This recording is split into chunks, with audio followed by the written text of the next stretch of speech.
नमस्कार दोस्तों, पेश है आपके सामने लंका दहन की कहानी।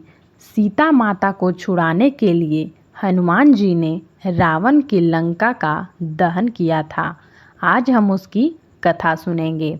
हनुमान जी माता सीता से लंका में अशोक वाटिका में छोटा रूप धारण कर मिले तथा सीता माता की आज्ञा से अपनी भूख मिटाने के लिए वाटिका से फल तोड़कर खाने लगे। तब वहाँ पर पहरा दे रहे राक्षसों ने हनुमान जी को देखा और उन्हें साधारण वानर समझकर उन्हें मारने के लिए दौड़ पड़े। परंतु हनुमान जी अपनी शक्ति का प्रयोग कर राक्षसों पर आक्रमण किए। कुछ राक्षस अपने प्राण बचाकर रावण के समक्ष पहुँचे तथा उन्होंने रावण को समाचार दिया कि एक वानर ने अशोक वाटिका को उजाड़ दिया है तथा बहुत से राक्षसों को भी मार दिया है। रावण यह समाचार सुनकर बहुत क्रोधित हुआ।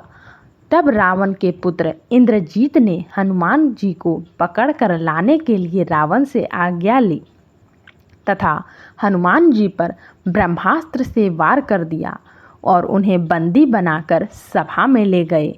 हनुमान जी रावण के सामने खड़े विचार कर रहे थे। समस्त लोगों को डरावने वाला महाबाली रावण हनुमान जी को सामने इस प्रकार निर्भय खड़ा देखकर क्रोधित हो गया। वह अपने महामंत्री से बोला, अमात्य, इससे पूछो यह कहाँ से आया है, इसे किसने भेजा है, सीता से यह क्यों बातें कर रहा था, अशोक वाटिका को इसने क्यों नष्ट किया, इसने किस उद्देश्य से राक्षसों को मारा, मेरी इस लंकापुरी में आने का इसका प्रयोजन क्या है। रावण की आज्ञा पाकर मंत्री ने हनुमान जी से लंका में आने का कारण पूछा। तब हनुमान जी ने कहा, मैं श्री रामचंद्र जी का दूत हूँ और उनकी ही कार्य से यहाँ आया हूँ। हनुमान जी ने कुछ क्षण शांत भाव से सभी की ओर देखा और आगे कहा, मैं किष्किंधा के परम पराक्रमी राजा सुग्रीव का दूत हूँ। उन्हीं की आज्ञा से तुम्हारे पास आया हूँ।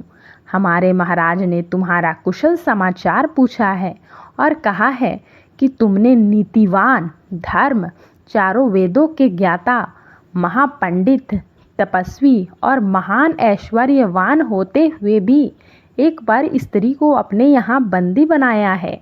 यह तुम्हारे लिए उचित बात नहीं है। तुमने यह दुष्कर्म करके अपनी मृत्यु का आह्वान किया है। तुम सीता माता को प्रभु श्री रामचंद्र जी को लौटा दो, वे निश्चित ही तुम्हें क्षमा कर देंगे। यदि तुम ऐसा नहीं करोगे तो तुम्हारा अंत भी वही होगा जो खर, दूषण और बाली का हुआ था।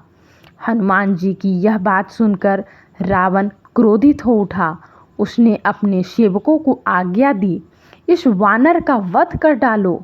रावण की आज्ञा सुनकर वहां उपस्थित विभीषण ने कहा, राक्षस राज, आप धर्म के ज्ञाता और राजधर्म के विशेषज्ञ हैं। दूत के वध से आपके पांडित्य पर कलंक लग जाएगा, इसलिए उचित अनुचित का विचार करें और दूत के योग्य किसी अन्य दंड की आज्ञा दें। रावण ने कहा, शत्रुसूदन, पापियों का वध करने में पाप नहीं है। इस वानर ने वाटिका का विध्वंस तथा राक्षसों का वध करके पाप किया है, इसलिए मैं इसका वध करूंगा। रावण की यह बात सुनकर उसके भाई विभीषण ने नम्रता के स्वर में कहा, हे लंकापति, जब यह वानर स्वयं को दूत बताता है तो नीति तथा धर्म के अनुसार इसका वध करना अनुचित होगा, क्योंकि यह दूत दूसरों का दिया हुआ संदेश सुनाता है। वह जो कुछ कहता है वह उसकी अपनी बात नहीं होती, इसलिए उसका वध नहीं किया जा सकता। विभीषण की बात पर विचार करने के बाद रावण ने कहा, तुम्हारा यह कथन सत्य है कि दूत का वध नहीं किया जा सकता, परंतु इसने अशोक वाटिका को विध्वंस किया है, इसका दंड तो इसे मिलना ही चाहिए। वानरों को अपनी पूंछ बहुत प्रिय होती है, इसलिए मैं आज्ञा देता हूँ कि इसकी पूंछ रुई और तेल लगाकर जला दी जाए, ताकि इसे बिना पूंछ का देखकर लोग इसकी हंसी उड़ाए और यह जीवन भर अपने कर्मों पर पछताए। रावण की आज्ञा से राक्षसों ने हनुमान जी की पूंछ को रुई और पुराने कपड़ों से लपेटकर उस पर बहुत सा तेल डालकर आग लगा दी।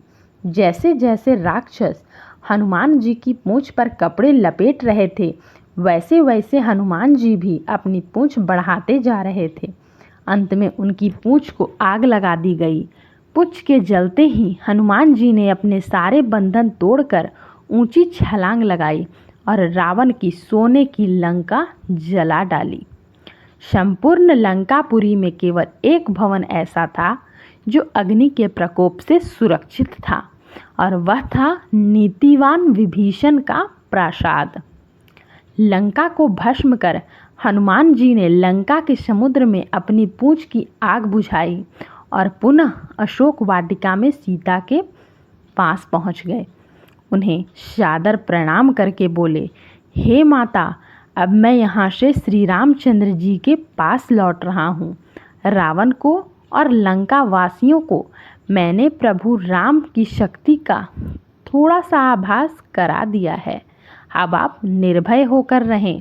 आप शीघ्र ही प्रभु श्री रामचंद्र जी वानर सेना के साथ लंका पर आक्रमण करेंगे और रावण को मारकर आपको अपने साथ ले जाएंगे। विशाल सागर को पार करते हुए हनुमान जी वापस सागर के उस तट पर पहुँचे जहाँ प्रभु श्री राम उनका इंतज़ार कर रहे थे। सबने उनका अभिवादन किया और लंका का समाचार सुना। सभी वानर प्रभु श्री राम की पवन सुत की जय जयकार करने लगे। कहानी कैसी लगी ज़रूर बताइएगा। कहानी पसंद आई हो तो चैनल को लाइक, शेयर और सब्सक्राइब करें। धन्यवाद।